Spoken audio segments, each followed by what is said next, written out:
Hey guys, it's Chelsea from The Financial Diet, feeling extremely the craft today to celebrate October. I hope it's as wonderfully fall wherever you are. And today we're going to be kind of continuing a conversation that we started in one of my previous videos, which we'll link in the description, which is on the difference between being broke and being poor. Now in that video, I kind of talked a lot about my own experiences with financial insecurity and other people's, and really sort of the basics of learning to navigate the difference between someone just being temporarily out of cash and someone being actually poor. But one of the things I didn't have a chance to really get into in the video was how to talk to someone who is in these situations. And we got a lot of questions on the video and on the site about really sort of how to talk to someone, what to say, what not to say, when you have, for example, a friend who might be dealing with serious money problems. So I wanted to take this video to really talk about the things that you should always avoid saying to someone who is struggling with money. So I'm a firm believer that people from any two socioeconomic backgrounds can definitely come together and have a wonderful friendship,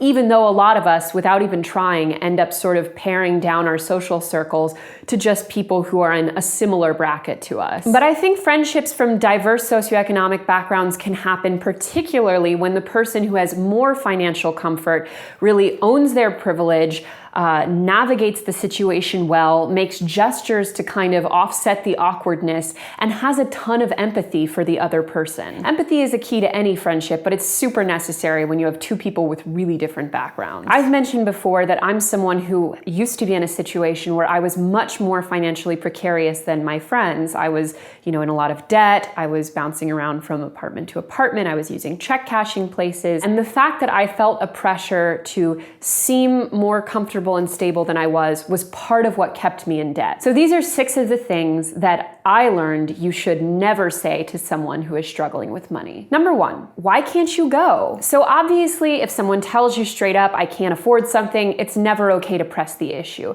But beyond that, if someone says, I can't do something, and you have even a slight sense that it could be because of cost, never ask them to give you a reason why. When you do that, you're basically putting the person in a position, if they are financially insecure, to either lie about it or feel humiliated. Also, even if someone isn't financially insecure but just wants to save some money, they have the right to do that. Let people say no to things for their own reasons. Number 2, it's not that big a deal. A huge rule of thumb financially is that everyone's definition of what is a big deal in terms of spending is totally different, and that's okay. Just because for you something might be a whatever purchase, that same $5 sandwich or happy hour drink for someone else might make or break their week, and pressuring them to feel like they have to give into this social norm and say, okay, I guess it's not that big of a deal, is a mean thing to do. Let all of your friends set their own boundaries for what is and isn't a reasonable purchase, and respect them. Number 3, don't be cheap. Number 1, never call someone cheap. That's just not a good look.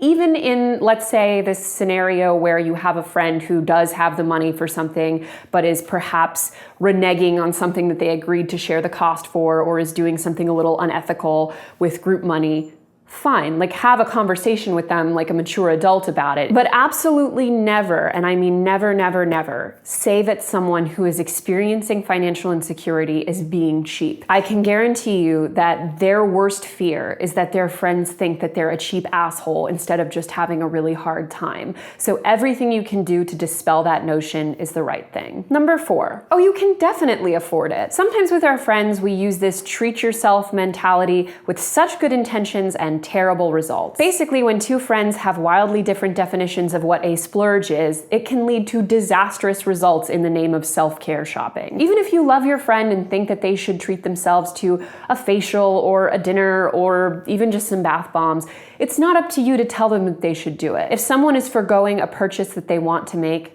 they're probably doing it for a good reason. And the last thing you want to do is encourage someone to make a purchase that's bad for them and then be resented for it later. Number 5, do you need someone to pay for you? Offering to pay for a friend is a delicate but doable thing, provided that you do it with a tone of spontaneous generosity and gift giving, and never pity or filling a need. If you want to pay for someone or sense that they might need help to pay for something, preempt the conversation by offering it. Don't wait for them to say, I can't afford it, and then swoop in like the superhero that makes them feel bad about themselves. The more the conversation can feel like, hey, this is my treat, instead of, it's okay, I'll pay for you, the better. And number 6 is you really should have gone. Here's an evergreen rule. If someone had to turn something down because they couldn't afford it, they already feel bad for missing it. You telling them about how great it was just feels like rubbing salt in the wound. There are a million things to talk about with your friends besides that karaoke night they couldn't afford last week. Being friends with people who have a lot more or a lot less money than you is tricky. But the golden rule, especially when it comes to someone who is in a more fragile place than you,